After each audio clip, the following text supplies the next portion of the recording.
என்னை பற்றி பேசவும் இல்லை. என்னை சார்ந்த தலைவர் காமராசர்.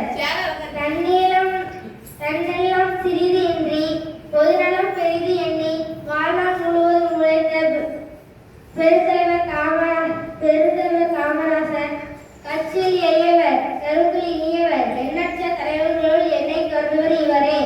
விருதுநகரில் 15/7/1903 அன்று குமரசாமிக்கும் சிவகாமி அம்மாளுக்கு அருந்தவர் புதல்வனாய் பிறந்தவர் காமராசர்.